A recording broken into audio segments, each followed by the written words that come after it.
Hello, everyone. Welcome to the Boss Rush After Dark, the alternative podcast show for the Boss Rush Network. It's your man, LeRon Dawkins, back here tonight with two of my favorite podcasting people. Hello, Stephanie Klimov. How you doing? Much better now. It's been quite a week, so I'm happy to be here. It's only Wednesday. Don't jinx it. It's only Wednesday. Right. Don't jinx it. Hello, Corey Derrick. What's up, dude? Hello. Happy to be here on this Wednesday evening. It's been a great week, everybody. He's so sarcastic. Trust me. Like, we talk to each other all throughout the week and stuff, and this entire trio of podcasters right now are like, man, is it over yet? Pretty much. Yeah. I feel like normally like Wednesday is our night that we're that you know, like we're like, yes, like we made it, and now it's like whew. I know, and I feel like there's something wrong with me because I have this like hope, like next week will be better. Next week will be better, and it's never better. I think it's that mid-year thing that people go through. That's funny. Yeah. Sounded like my phone was ringing, but it's not. Yeah, like, you know, like it's that mid-year thing that I feel like once we get to halfway through the year, we get these random like plateaus where it's like what am I doing here, you know, and stuff like that. Like it happens once sometime like during late summer, and I feel like it happens again. If it doesn't happen right before the holiday period starts, it happens right before New Year's. Like for me, it's not that talking about the weather and seasons is terribly exciting, but I enjoy quote unquote summertime because the days are long. That's what I really enjoy. It keeps me awake and happy, and sun makes me happy. But I also hate heat and humidity. So I look forward to the fall and winter. They're my favorite time of year. Yes, I'm a basic bitch because I love pumpkin spice, but I also love the holidays.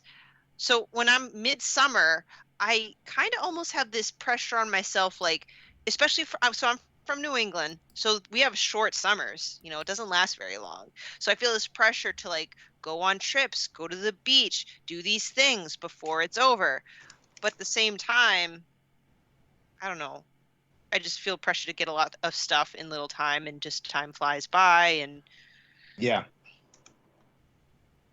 I hear you. Yeah. It's a weird time. Yeah, go ahead, Corey. Go ahead. No, I was saying it's a weird time.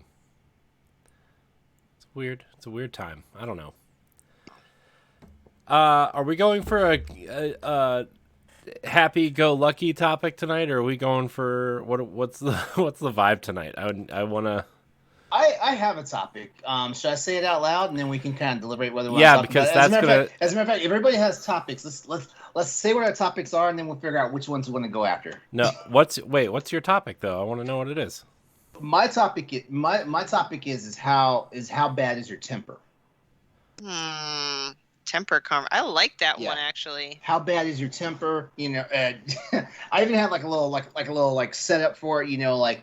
How are you one to be easily gaslit, or are you one of those people who you kind of like have this Zen thing until like shit really hits the fan and stuff like that? You know, yeah. That's so. But basically, my thing is let's talk about our tempers. Oh boy, I'm afraid of mine. if I'll be honest with you.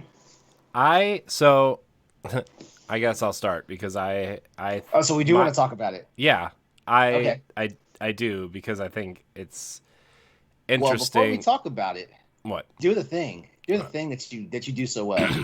What's the thing? Oh, the Patreon thing? Yeah, I forgot. Okay, I already forgot. We do value you guys. We do. I just always forget to do the announcements is all.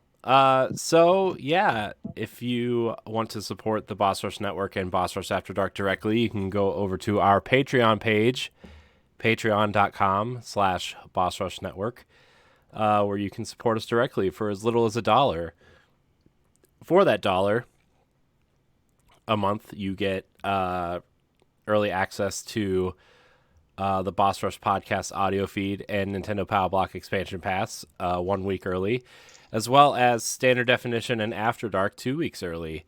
But if you subscribe at the $5 tier, you get early access as well as a Patreon producer shout out here on this program right now, actually. So without further ado, we will shout out our Patreon producers. For this episode of Boss Rush After Dark, our Patreon producers are Quentin Jackson, Rebecca Jewell, Adriel Munger, my wife, Sana Dierig, Francisco Santillan, and our newest Patreon producer, Celeste Roberts.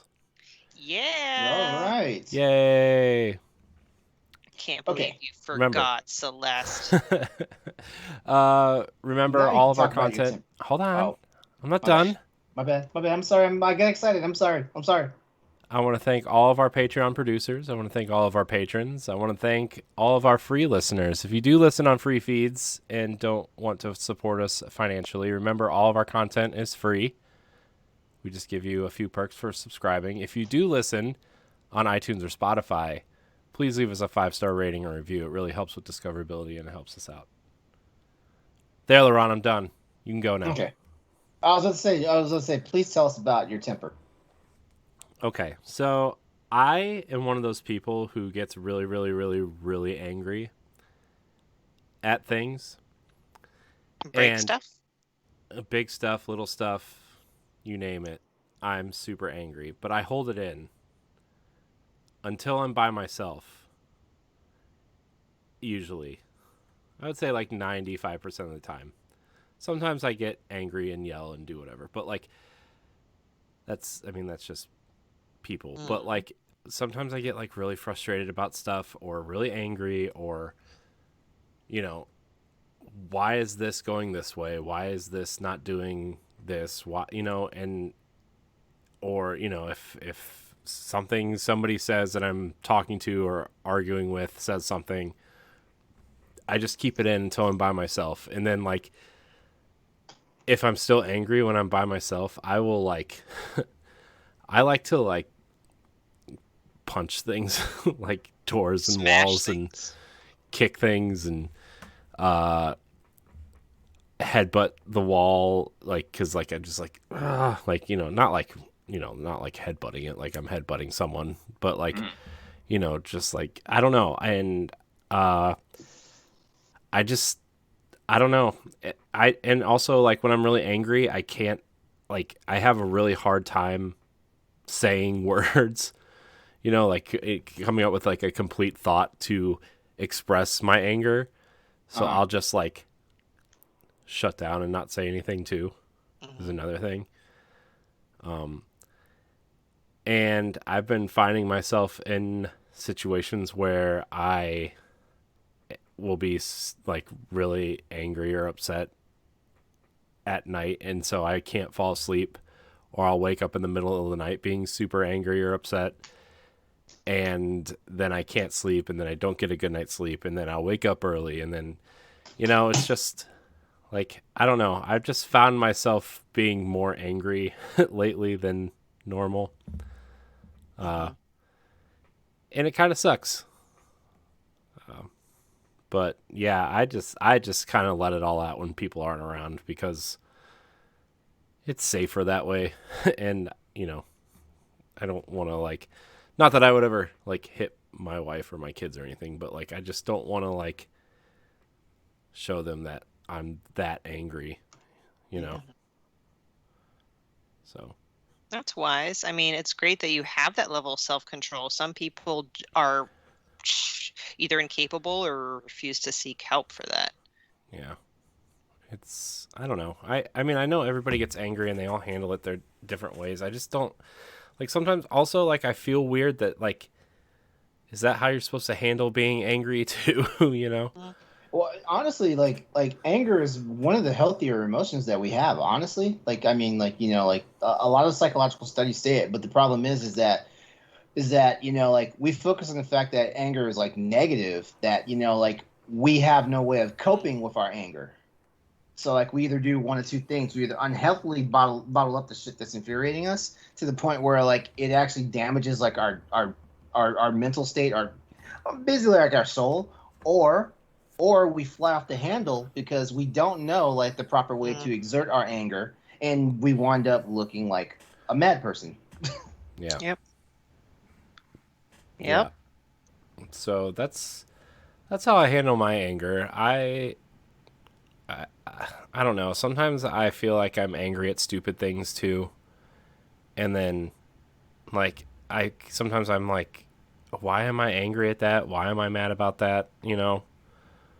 But I have this really weird thing where I get so caught up in stuff that like I'm so focused on this one thing that I'm not focusing on anything else.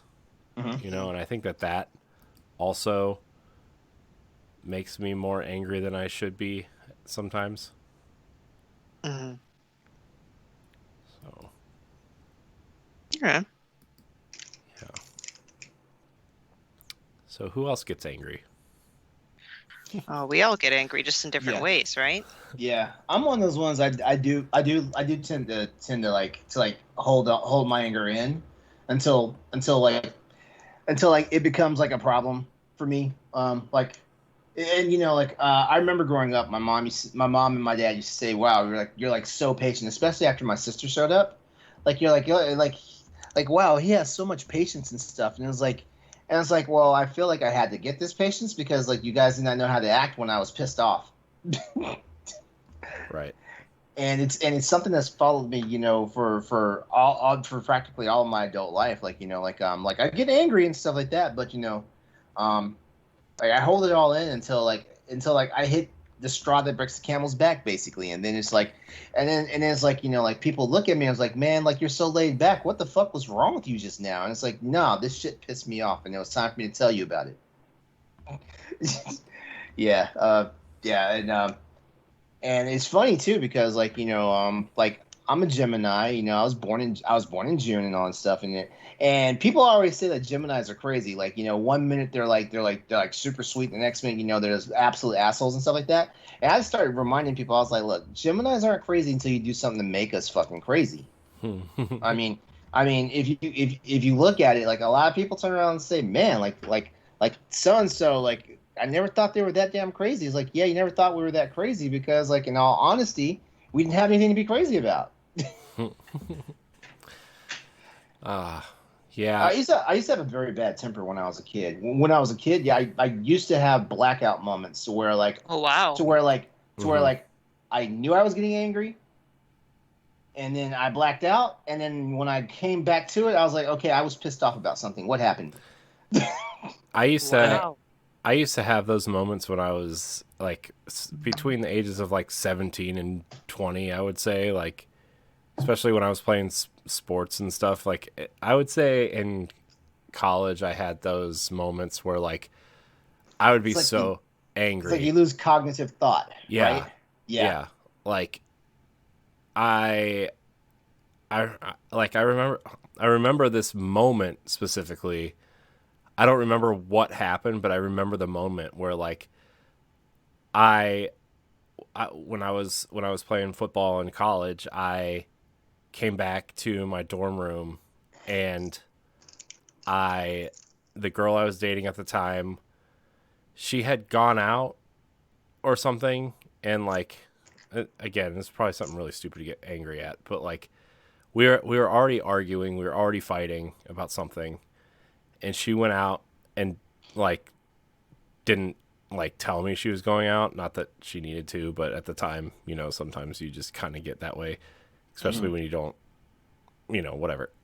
And like she came back with her friends and like a bunch of dudes or whatever, like, Oh, and the disrespect. I got like really angry to the point where like I was really angry. I remember snapping my cell phone in half, and then think after that, like I became like I kind of like what happened, and like the door to the like the way the dorms were set up, where there was two bedrooms, like there was a bedroom over here Oh yeah, with two and there's a door people, that separates it. and no, and then a bedroom over here, and then in between them was like the common room with like a shower and whatever. Yeah. The door to the common room was laying on the floor. Huh. Hey, Stephanie, Mhm. this motherfucker's crazy. Yeah. Woo! And so I was like, Ooh. and then I just remember my one roommate was like staring at me, like, and He was wondering if he yeah, was gonna have to put you down. yeah, but like I used to have like a really bad anger problem, and I don't know what it was, but like I mean now I'm not that way anymore. At least I hope I'm not, or I contain it better or something. I don't know, but like yeah, that was like a wake up moment for me. Like okay, you need to maybe Yeah. somehow get this under control. My major problem with my anger now, like I still get angry and stuff like that, you know, but I also try to like make sure like nobody directly incurs my wrath, that if that makes sense.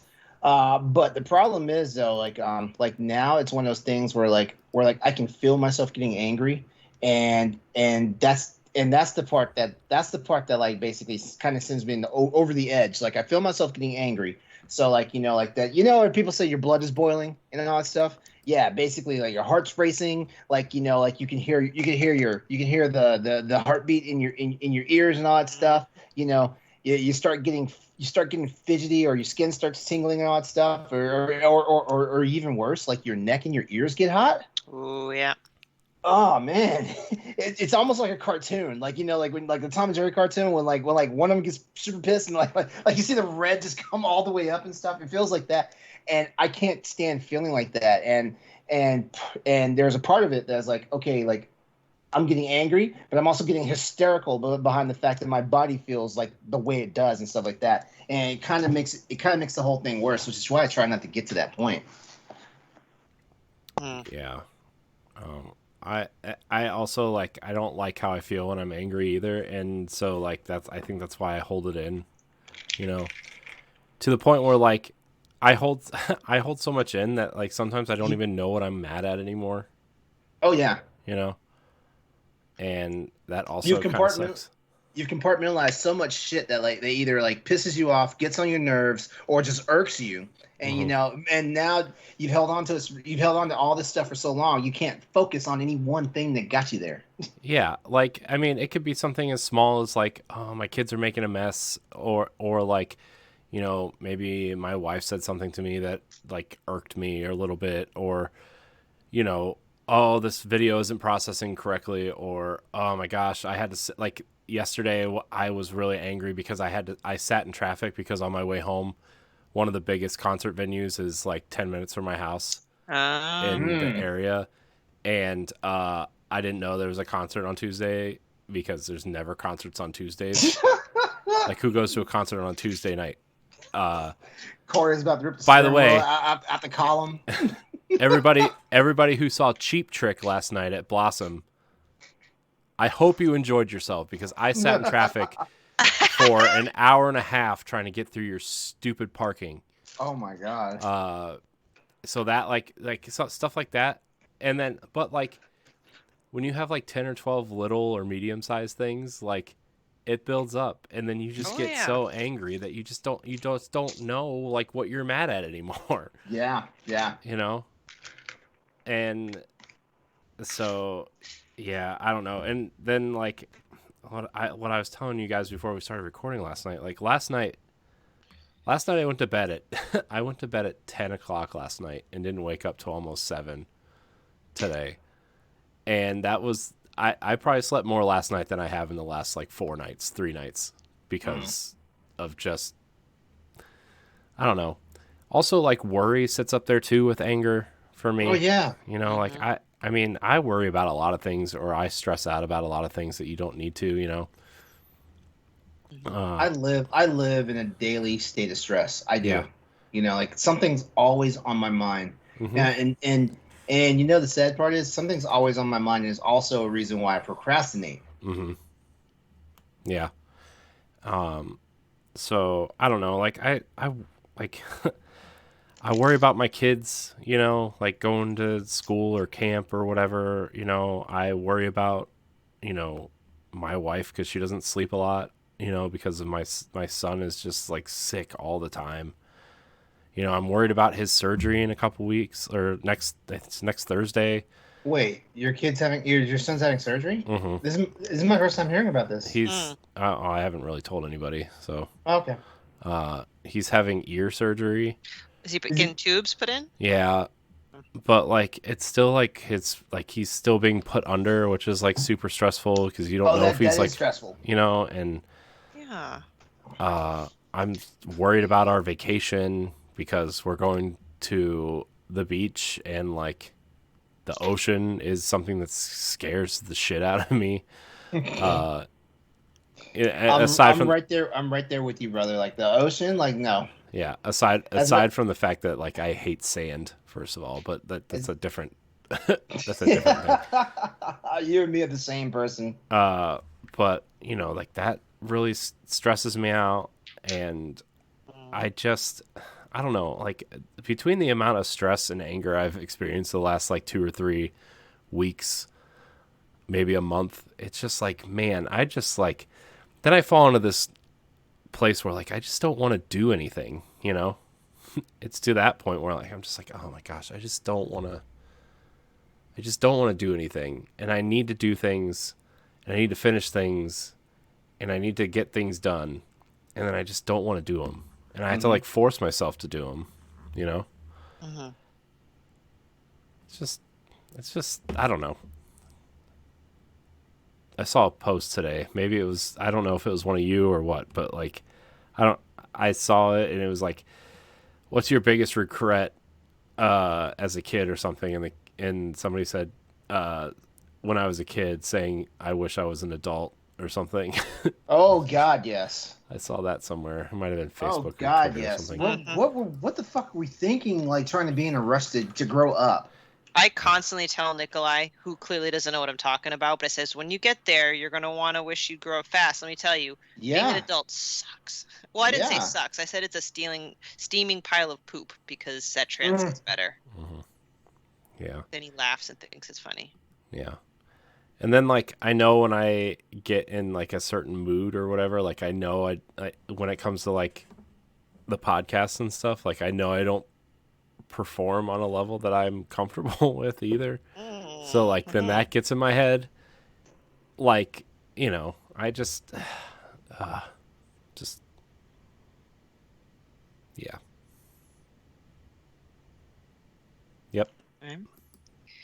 So for me, I think my parents have conditioned me to not have a temper, meaning my mom, I love her, just prefacing that I love her, has so much of a temper, there was no room for anyone else to have a temper.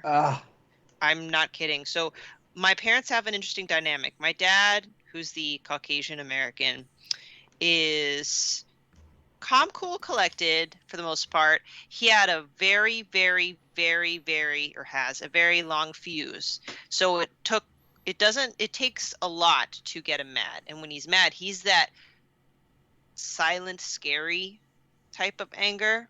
Mm-hmm. Whereas my mom has the shortest fuse, shorter than my pinky. The smallest thing will trip her up and she will rip your face off. And she's good at it. She is terrifying, absolutely terrifying. Her temper is I'm always walking on eggshells around her because I never know when she's going to get upset about something. Some things make sense. Most things are just illogical or I don't understand.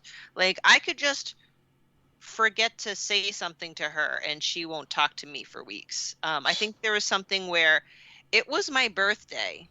It was my birthday, and I think I forgot to call her to tell her something, and she wouldn't talk to me for 2-3 weeks. Okay. First of all, that's unhealthy. That's unhealthy behavior.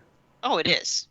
Oh, for sure it is. But that's just setting up the premise, whatever, that there was no room for me to have a temper. I wasn't allowed to have a temper.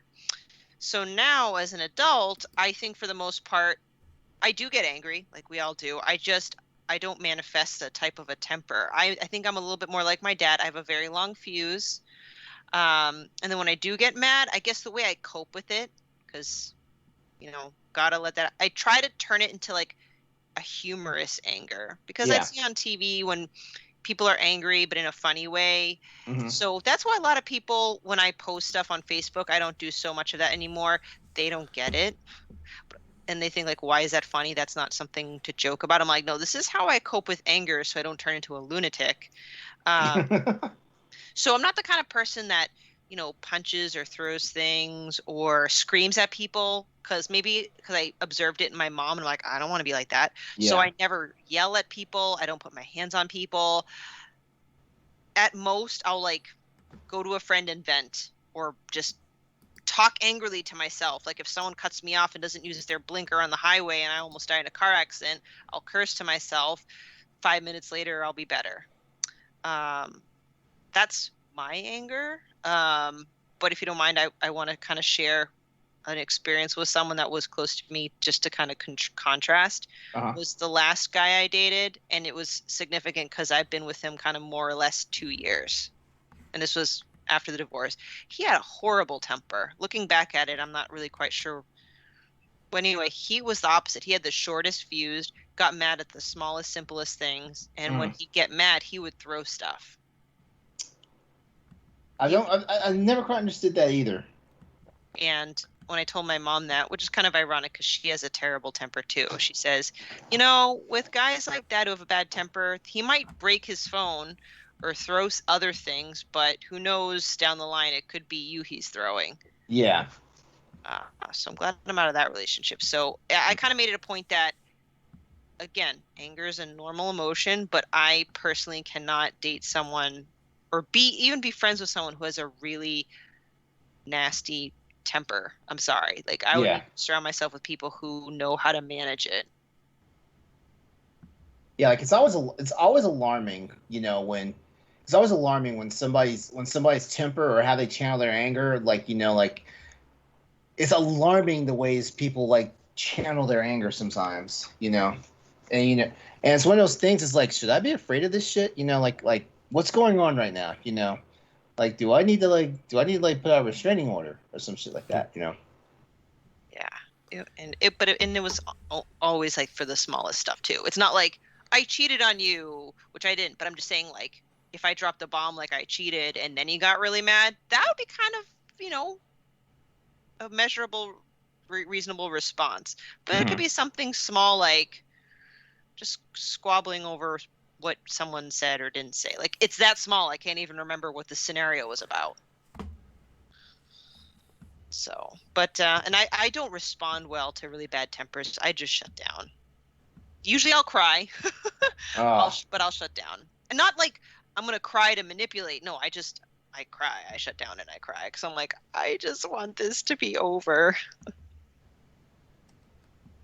But that was a little bit of psychology in my personal history that you guys probably didn't need to know, but I figured I'd share that. It's okay. It's okay.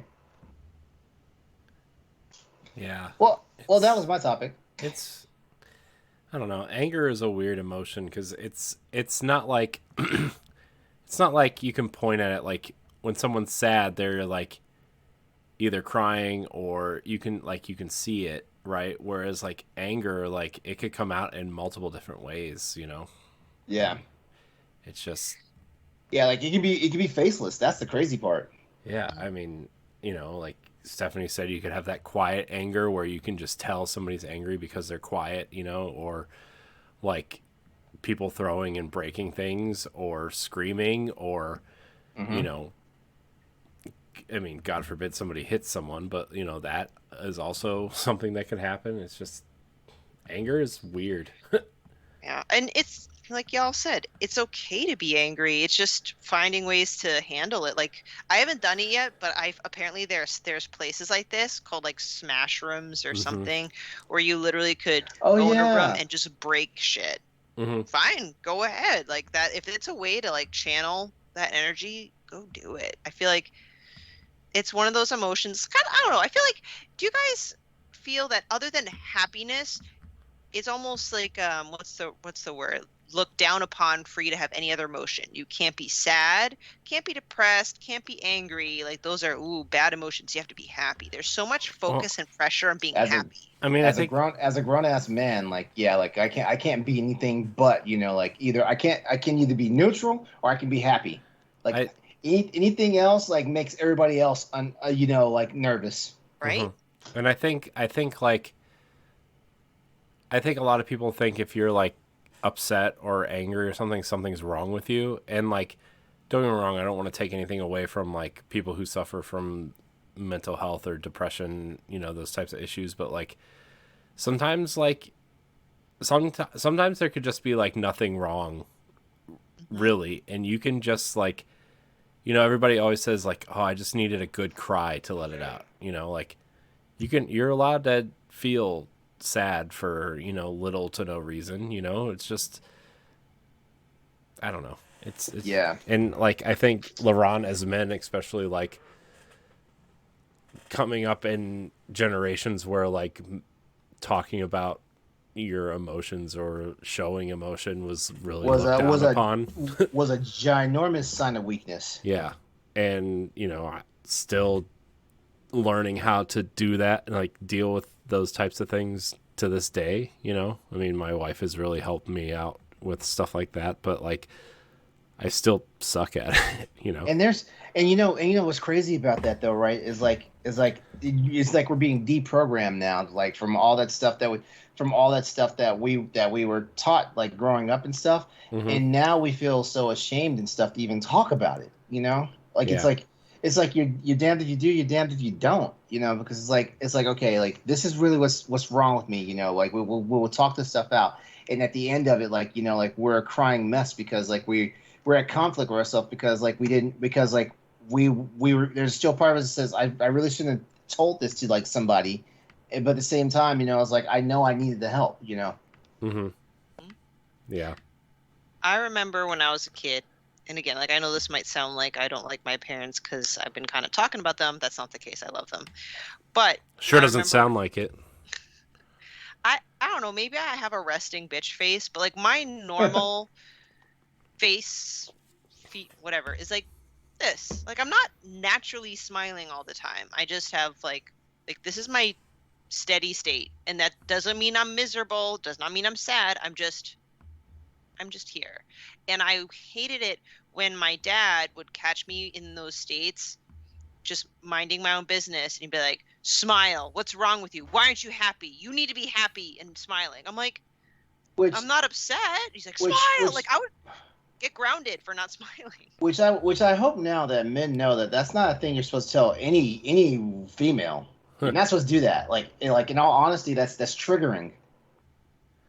Yeah. I was punished for not being happy. I'm like, excuse me? Like Yeah. Oh God. Like, oh yeah. Like you couldn't be too emotional growing up in my house. You couldn't be too emotional, like if something especially something your parents did piss you off, like you couldn't tell them that you were mad behind something they did. You couldn't tell them that. No, that was like a sign of disrespect, Or you couldn't correct your parent when they were doing something wrong, Yeah, stuff like that, Yeah.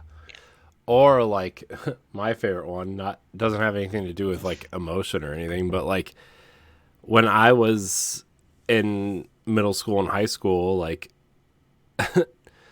my mom, like I didn't really have a lot of friends, like really at all, and my mom would she would use this phrase, socially retarded. Oh. Because I didn't have any friends, and she would call me that a lot, as well as other things.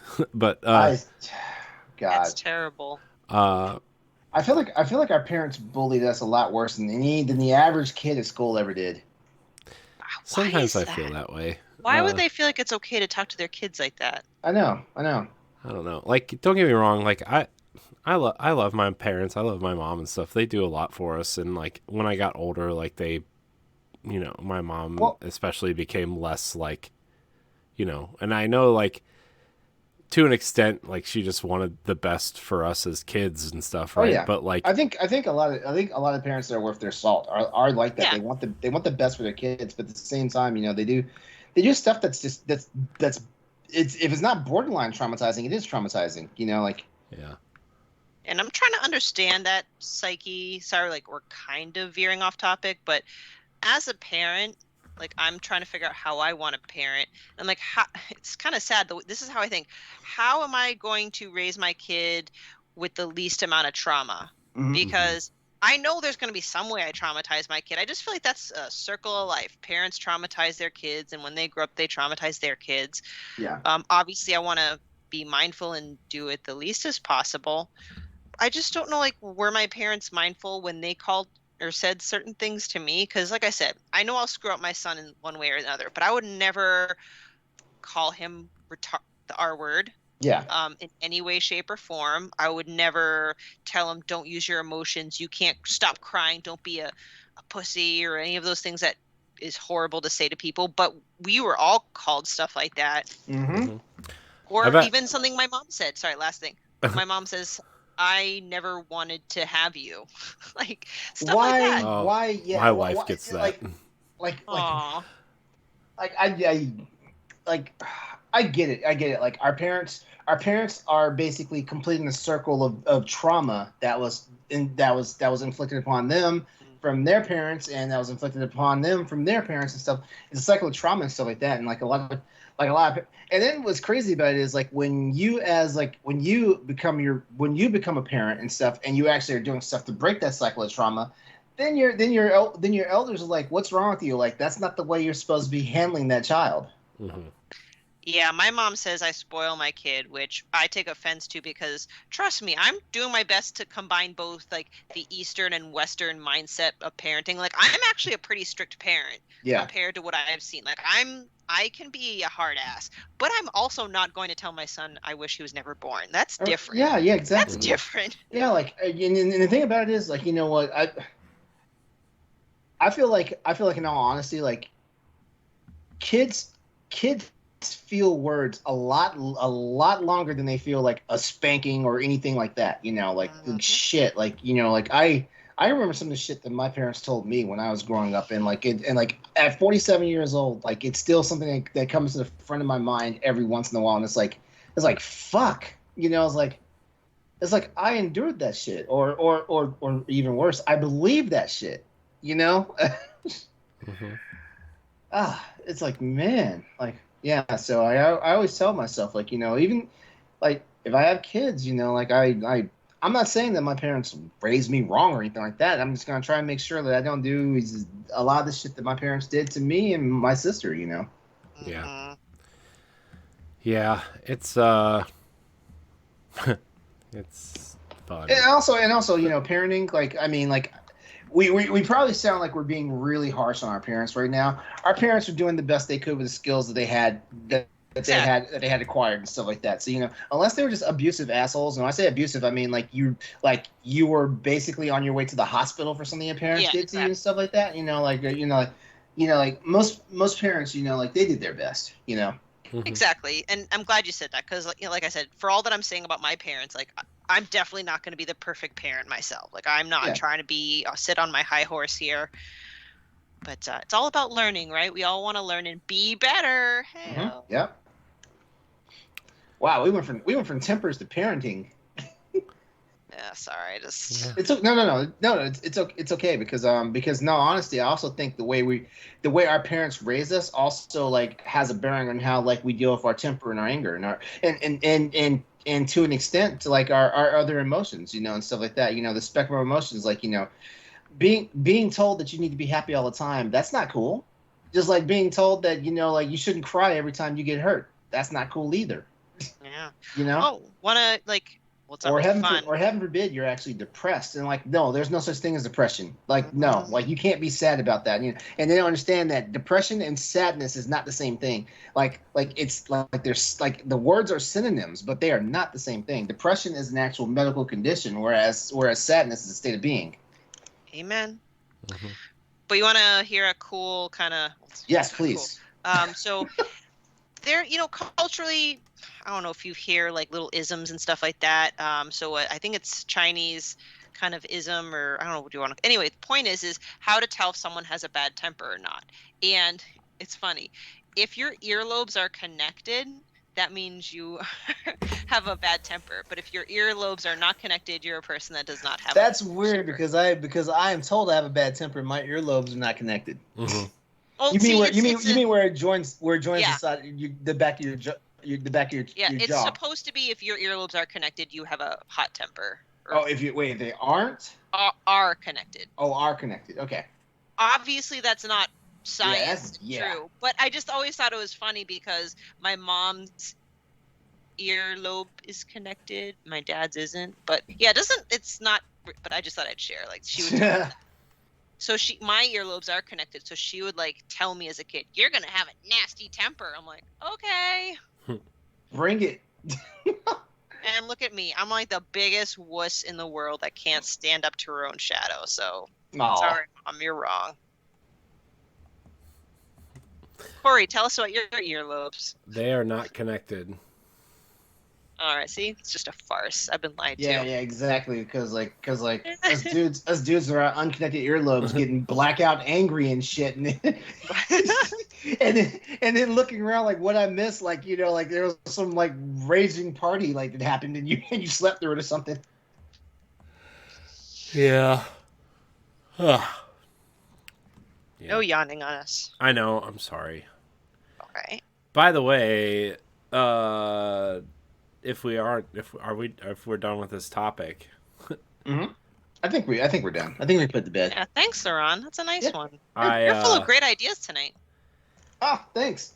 I sent you guys a new short story in the chat, in our text chat. Oh. What was it That's weird. called? That's weird. That's weird. I didn't hear my phone. No, I this didn't was get it. earlier today. Oh, okay. This was Conquered by Clippy. yeah. Oh, that yes, I saw that. Book 2 of 7, Digital Desires. I need to see what his other books are of Digital Desires. Yeah, look them up. Let's read the descriptions of these because they're funny. I think everybody needs a good laugh right now. Yeah. Man. Yeah, so while we're looking that up, so Corey has texted us earlier today that he found a very X-rated type story on Amazon, but it's not your typical topic or premise, right? Yeah, it's it's an erotic short story called "Conquered by Clippy." And Clippy, for those who don't know, is the little paperclip mascot from Microsoft Office. It's just like what is this? Oh my gosh. I'm trying to get to it. Oh, Here it is. Oh my gosh, yes! I need to oh my gosh, this is gonna be awesome. So we're gonna gosh. see. Let's see. Okay.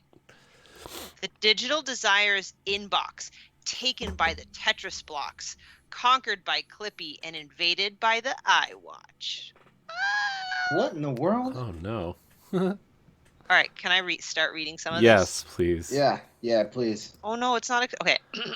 So this is taken by Tetris blocks. And if you guys pull this up and you want to read the other one, because there's 3 of them, so maybe you can read one each. Anyway, taken by the Tetris blocks. When blocks started falling from the sky, Christy Ackerlund welcomed the excitement. Now she's having a bad day at work and craving some fun and games. Luckily, she runs into some Russian blocks that are looking to score. Soon, she'll be the one falling in lust. Oh no. Oh no. Oh no. LeRon, I don't like this. You were the one that. I know. Okay. You're responsible for this. So I have conquered by Clippy up. So it says, Christy Ackerlund does not need help with anything. So when the world's biggest technology company offers to fly her to a remote location and investigate an alien artifact all by herself, she's all like, I'll do it. But the artifact isn't what it seems, and soon an overly helpful giant living paperclip is getting her all bent out of shape. Oh my god. So this is like a physical manifestation of the paperclip. Wow. Conquered by Clippy is a 4,000-word short story featuring sexual situations with digital assistants. I think I'm gonna have to download this because it's it's free for Kindle Unlimited, and maybe I could I don't know, we'll see.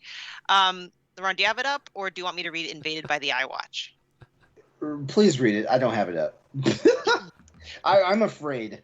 Oh my Christy gosh. Ackerlund loves technology, so she is happy to try out a smartwatch prototype that mysteriously arrives at her door. When she asks the watch how it can make her less lonely, she has no idea how many sensual features are packed into the tiny device. Discover, and I think this is like a overall description of the set. Discover how a forbidden sexual romance between a woman and a watch is possible. Cry out in joy as had guest appearances from your favorite technology personalities, and squirm at a twist ending to the Digital Desires trilogy that will leave you uncomfortably aroused. Oh man. So Oh so man. I clicked on the, so I'm on Goodreads. That's where I read the description at, and I went and readers also enjoyed it. And I found one called "Bagged by the Groceries." Oh my Bagged by the gosh. groceries. Really? Yeah, so I'm gonna read the description right now. When Ashley Du Bois tossed that big fat cucumber into her shopping cart, she intended to put it in a salad, but the grocery monster had another place in mind. Living a pampered life in a high-end New Orleans condo, Ashley Du Bois has little to complain about, but when a chance encounter with a wild-eyed homeless woman leaves her haunted by a voodoo curse, the trophy wife will face a voodoo demigod that will manifest himself in Ashley's bag of produce, meat, and bread as a creature out of the strangest nightmares. Oh my gosh. Then there's more. There's Oh my more. god.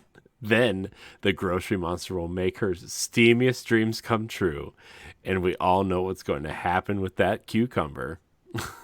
Oh my gosh.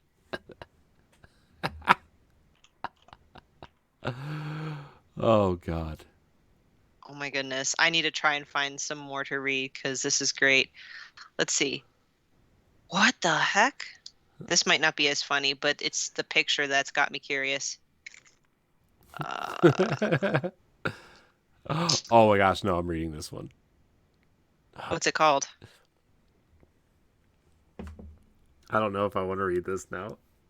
All right. Oh Nope. my gosh. Nope, I'm this reading. guy. I'm reading Can I? it. All right, my turn. Okay.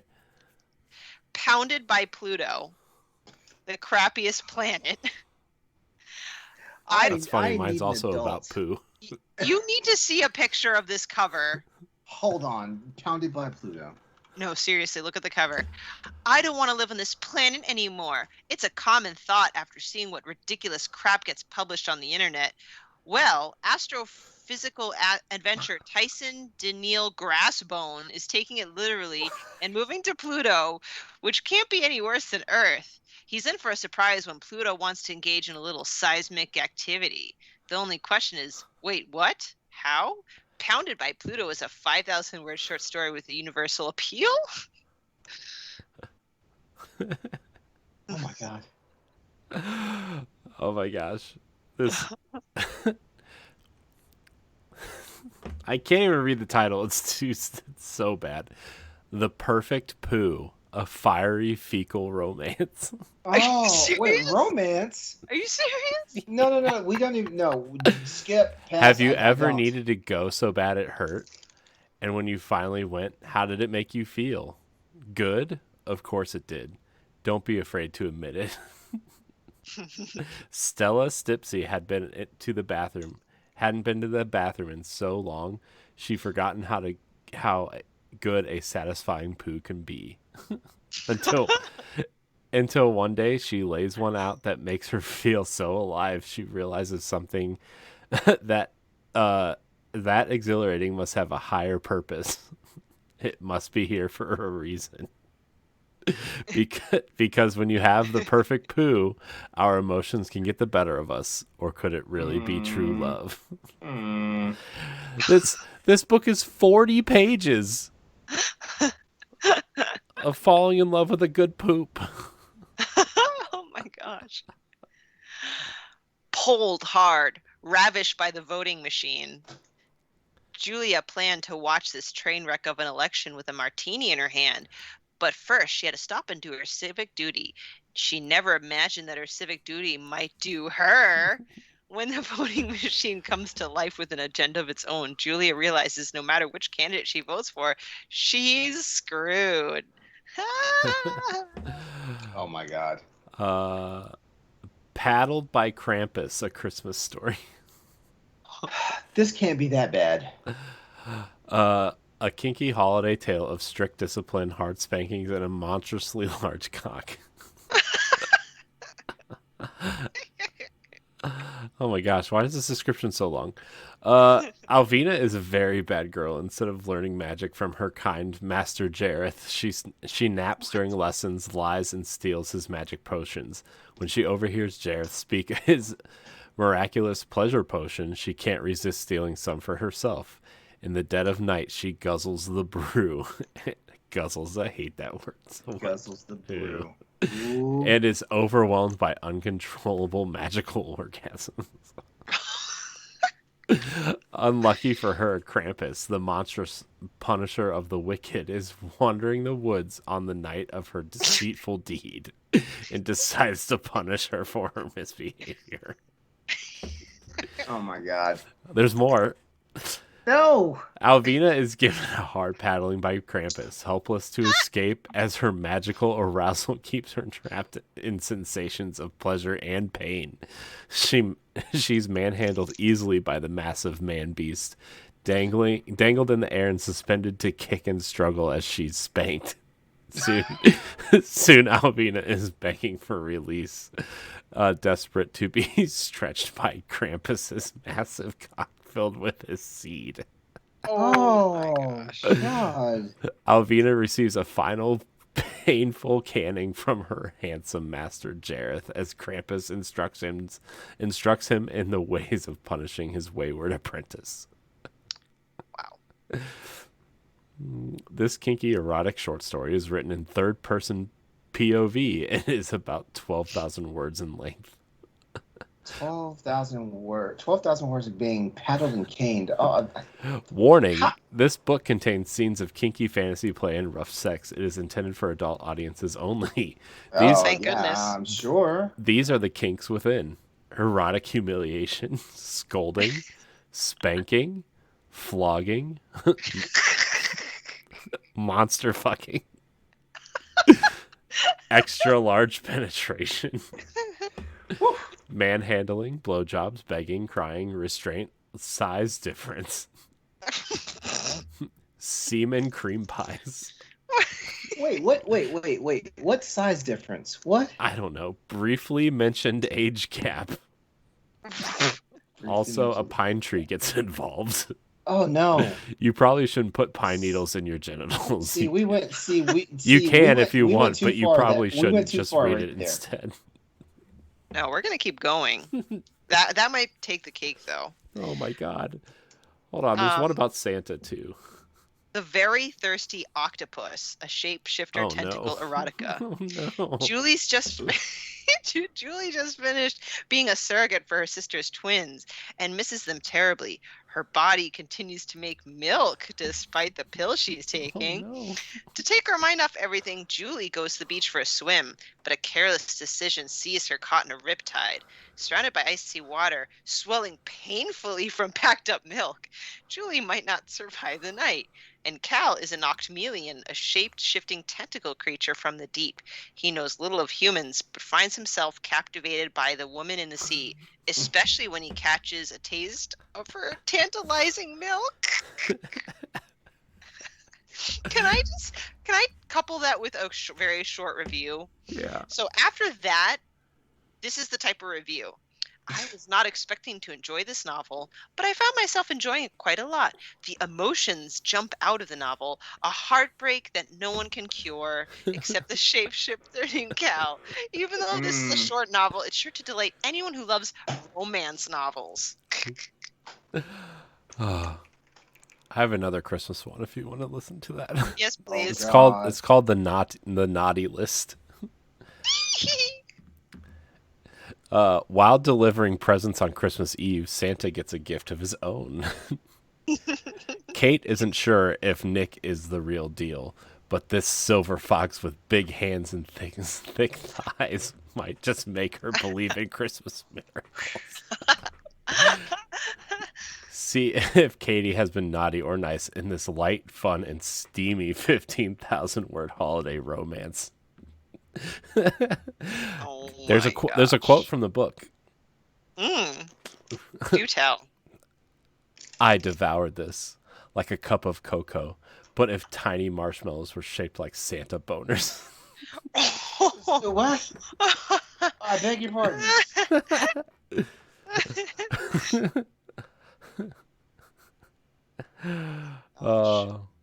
Okay, ready? Yeah. Bigfoot pirates haunt my balls. Oh no. Oh, Oh God. no. After years of having their natural habitat encroached upon, Big Feet are finally forced to leave the forest and head out to the open ocean. At first, we think it's the last we'll ever see of them until Bigfoot piracy becomes rampant across the seven seas. When the most notorious Bigfoot pirate, Lorco the Black, is killed off the coast of Santa Monica, a man named Andy begins to feel a mysterious throbbing in his balls. No. After a trip to the In doctor, his balls? after a trip to the doctor, Andy soon learns that what seemed to be a coincidence is actually an acute case of haunted balls, and the only prescription is a Bigfoot ghost pirate gangbang. This erotic tale of 4,500 words of sizzling human on Bigfoot ghost action includes anal, blowjobs, rough sex, cream pies, bukkake, double penetration, and pirate love. Oh my gosh. So that's basically queer erotica right there. I've read queer erotica and it's not like that. I have a Halloween themed one if you want to hear this one. The last one you read wasn't Halloween themed? I don't know. The This Krampus one wasn't Halloween. No, it's Christmas. I mean, themed. that was Christmas themed, but This one is called this one's called Jack, a Halloween monster erotica. The cover of this book, by the way, is just some super ripped dude in some boxer briefs with a flaming jack-o'-lantern as a head. Jack is a monster full of tricks with one very special treat in his pants. Susie is feeling lonely on Halloween. She performs a love spell, hoping to summon a nice, perfectly safe Mr. Hunky to keep her entertained, but she fails. The creature that answers her summons is neither nice nor safe, but oh boy is he hunky. Jack O'Lantern is a devious ancient monster who once tricked the devil himself into granting him immortality. Now Jack is here, a grinning pumpkin in the place of his head, and a thing out of this world is bulging out of his pants. The monster will have Susie in every way he pleases, filling her close to bursting with his fertile seed, and nothing can hold him back. This holiday erotica novella is over 10,000 words long, containing pumpkin spice flavored cream, and is for adult audiences only. I'm sorry, my brain is officially numb now. Nope. You got to keep hearing. Yep. Because like There's this last more. one with the whole Bigfoot pirate thing, I decided to click on this author, Chuck Tingle. This one is called Space Raptor Butt Invasion. Space can be a lonely place, especially when you're stationed by yourself on a distant planet's orbit. In fact, Lance isn't quite sure that he can last the whole year before his shuttle pod arrives, but when a mysterious visitor appears at Lance's terraforming station, he quickly realizes he might not be so alone after all. Soon enough, Lance becomes close with this new mysterious astronaut, a velociraptor. Together, they form a likely duo, which becomes cross boundaries of friendship into something more sensual. It's not gay if it's a man and a dinosaur, is it? Oh, I could have done without that. I know, but there's a quote. Pound me like the homeless space boy that I am. Oh, That's horrible. It's horrible. would you look at the time, y'all? And there's a person who left a review, and there's a picture of her topless with her Kindle covering her, and it says, "I want Chuck Tingle to come on my nook." Oh Lord. Oh Lord. That was so wrong. This one's called Santa Baby. By the way, it's just some like ripped dude on the cover with a black trench coat showing off his like 30-pack abs and like silver fox hair beard thing going Jesus Christ. We're messing around when we call our boss Santa, but trust us, I'd die to sit on more than his knee. Jack is burly and bearded with silver in his hair. He's generous and kind, and he always knows when we've been bad.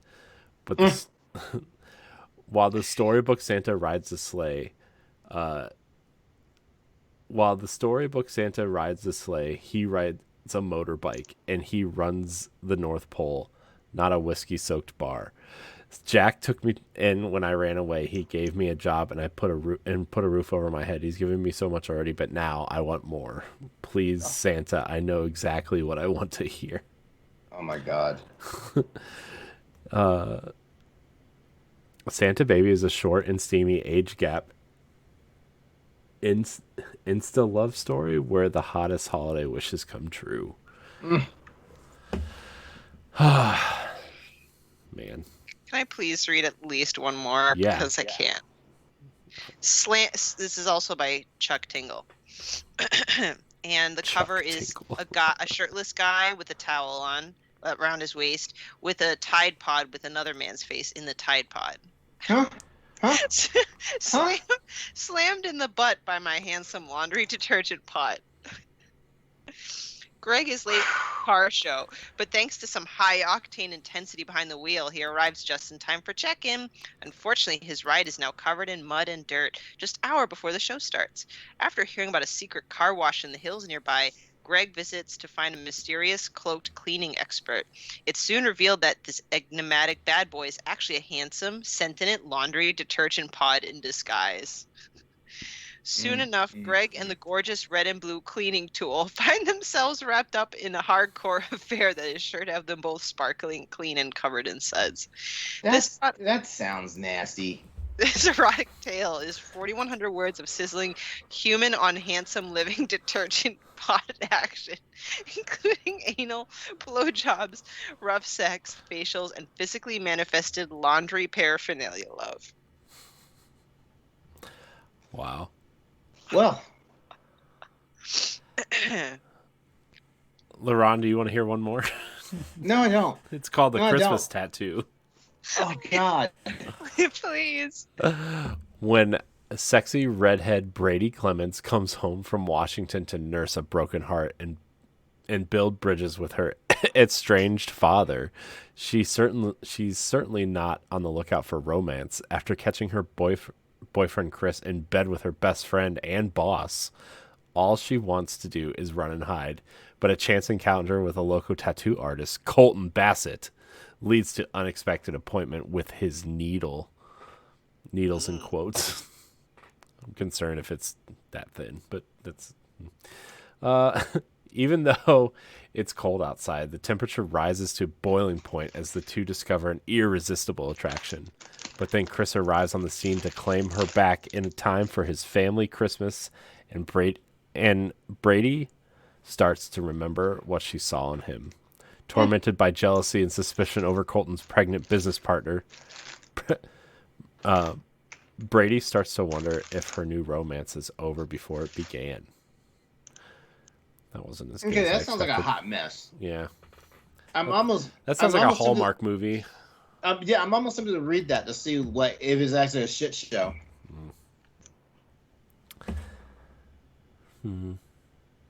Awesome erotic romance, it says. Is that a review? Is that a review? No, this is a section on Goodreads. There's Wicked Wonderland, Waking the Witch. I'm just reading the title of this. The fear of the unknown gives my butt pause, and then I realize how powerful and unique I am, and we pound enthusiastically. That's a title. That's a title? Are you talking about a sex toy? What are you talking about? So it's about an astronomer He Wait, calls. we're not on the Pounded by Pluto thing again, are we? No, we're not. Grendo Okay. calls on the physical manifestation of his fear of the unknown and asks him to dinner. So it's like some weird existential human manifestation of something that results in hardcore anal pounding. Oh God. Hardcore anal pounding.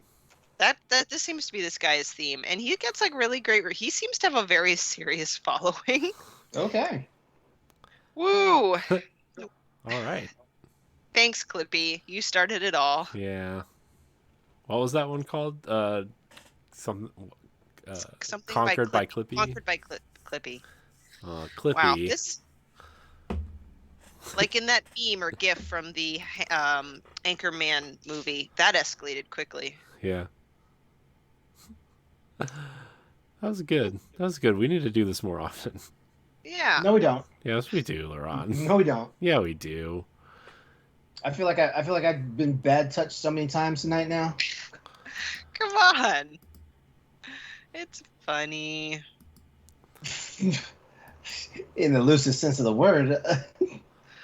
Oh man. I needed that ab workout. I laughed so hard. I know. I needed that too. And now I need a good night's sleep. Yeah.